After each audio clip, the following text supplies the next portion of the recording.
A wise person silently cuts off two types of people, powerful Zen and Buddhist teaching. In the stillness of silence, wisdom blooms like a lotus in the mud. The great Zen and Buddhist teachings remind us that peace of mind is not just about embracing virtues, but also about quietly letting go of what disrupts our harmony. A wise person does not argue, they observe. A wise person does not hold grudges, they release. And most importantly, a wise person knows when to walk away. Wisdom is not about the accumulation of knowledge, but the ability to discern what to nurture and what to eliminate. Today, we delve into why a wise person chooses to silently cut off two specific types of people, not out of hatred, but out of a deep understanding of life's truths.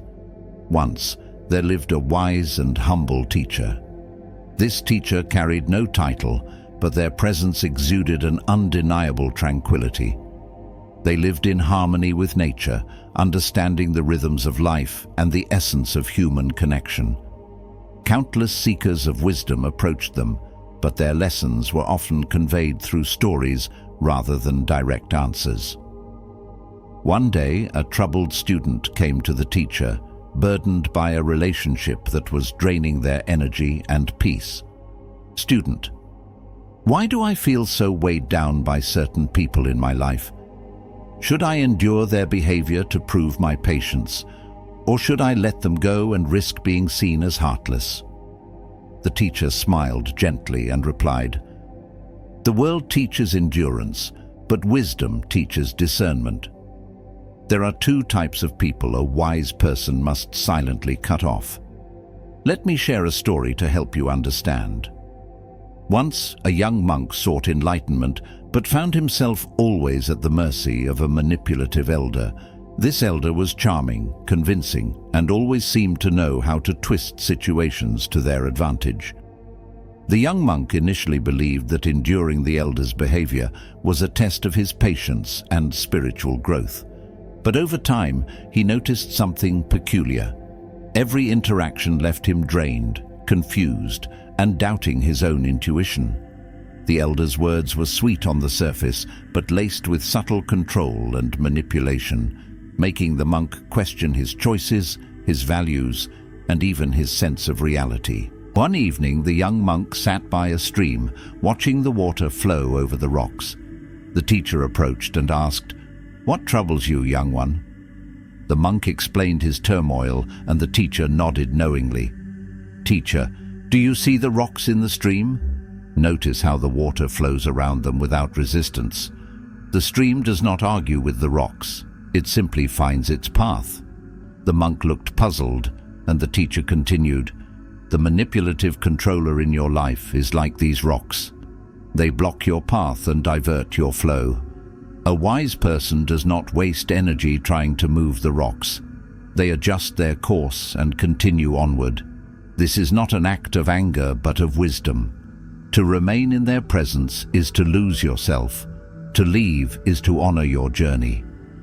With this insight, the young monk quietly distanced himself from the elder, not with confrontation, but with clarity. He learned that manipulative controllers thrive on your reaction and lose power when you step away in silence. Manipulative controllers feed on the energies of others, subtly taking control of situations to serve their agenda. They may appear harmless or even caring, but their actions sow seeds of doubt, insecurity, and self-questioning. Buddhism teaches us to be compassionate, but not at the cost of our inner peace. The act of silently cutting off such people is not a rejection of them, but an acceptance of your own worth. As the great Zen saying goes, a person who cannot control their own mind will try to control others. The wise recognize this pattern and step away, choosing freedom over bondage. The teacher continued, "The second type of person is the relentlessly negative soul, one who sees life only through the lens of complaints, despair, and criticism. There was once a villager known for their constant negativity. They would find fault in sunny days, complain about the gentle rain, and even criticize the kindness of others. This villager befriended a kind-hearted traveler who initially believed their positivity could change the villager's perspective. The traveler spent years trying to uplift the villager, offering words of encouragement, acts of kindness, and a listening ear. Yet, no matter what the traveler did, the villager's negativity persisted. Worse, it began to affect the traveler, who started feeling drained, discouraged, and burdened by the villager's never-ending complaints. One day, the traveler approached a wise elder and asked, "Why does my light not brighten their darkness?" The elder responded, "Your light is not the problem, my dear, but understand this: some people are like bottomless vessels. No matter how much you pour into them, they cannot be filled, for they do not wish to hold anything. Their negativity is a choice, not a condition." The traveler realized that to continue pouring energy into the villager was to lose their own vitality.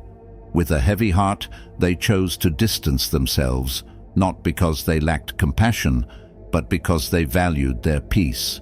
Negativity is contagious, and those who cling to it often drain the energy of those around them. Buddhism teaches us the importance of protecting our mental and emotional well-being.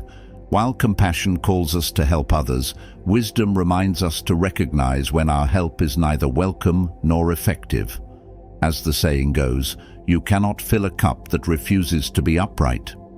The wise understand that preserving their peace allows them to better serve the world in meaningful ways. The teacher concluded the lesson with a profound truth. Silently cutting off these two types of people does not mean you hate them. It means you love yourself enough to guard your peace. It is an act of wisdom, not cruelty.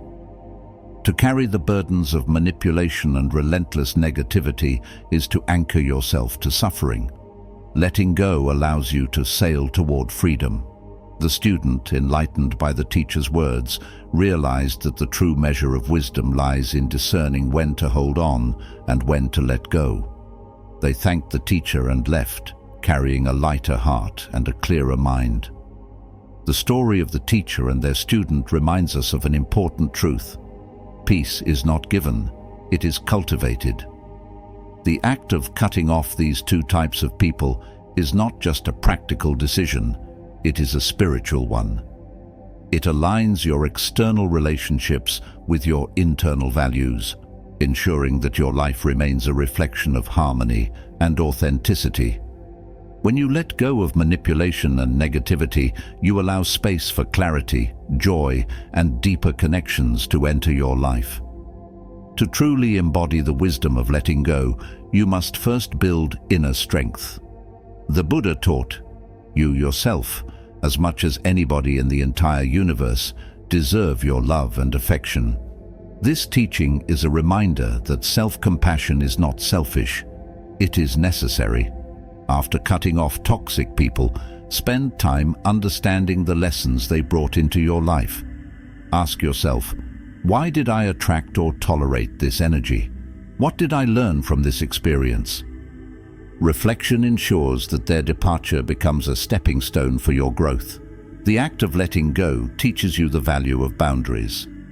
Commit to honoring your emotional and mental space by clearly identifying behaviors or dynamics you will no longer entertain in any relationship. Manipulative and negative people often disrupt your values, leading to self-doubt. Reaffirm what you stand for, whether it's honesty, kindness, or independence, and let these principles guide your relationships. The space left behind by toxic relationships can feel empty at first, but this emptiness is a gift, an opportunity to reclaim your energy and redirect it toward what truly matters. Surround yourself with people who inspire, support, and encourage you. These relationships will replenish your energy rather than drain it. Toxic people often distract you from your goals and passions. Use your newfound clarity to invest in what brings you joy and fulfillment. Nature has a unique way of healing the soul. Take time to immerse yourself in its serenity and let it remind you of life's simplicity and beauty. The act of silently cutting off toxic people can initially feel challenging, especially when emotions like guilt or fear surface. But this silence is not an act of avoidance. It is a powerful statement. Silence speaks louder than words when it comes to setting boundaries. It communicates that you will not engage in negativity or manipulation, shifting the focus from conflict to peace. Detachment is not about not caring, it is about caring wisely. By remaining silent, you detach from the drama and allow yourself to heal without unnecessary distractions. Even as you let go, wish these individuals well in your heart. Recognize that their behavior stems from their own pain and limitations, and release them with compassion rather than resentment. When a wise person chooses to let go of toxic people, their decision creates a ripple effect. Their clarity and peace inspire others to reevaluate their own relationships and priorities. The student, now embodying the wisdom they had once sought, realized that their journey of letting go had not only transformed their relationships, but also deepened their connection to themselves and the world around them. Teacher: the lotus grows in the mud, but it does not cling to the mud. Likewise, you may encounter toxicity in life, but you are not meant to carry it. Letting go is not an act of rejection, but an act of liberation. In freeing yourself, you free others to face their own truths. The act of silently cutting off manipulative controllers and relentlessly negative souls is a profound lesson in self-respect and discernment. It is not a rejection of others, but a commitment to your own peace and growth. As you embrace this wisdom, remember that it is not just about who you let go of, but who you become in the process. A person of clarity, balance, and unwavering strength.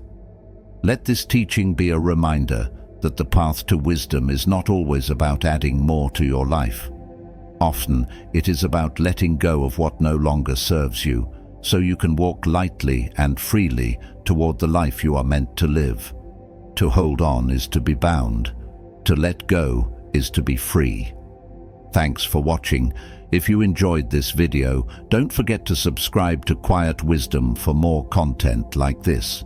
Just click the subscribe button below and hit the notification bell so you never miss an update. Feel free to leave a comment and let me know what you'd like to see next.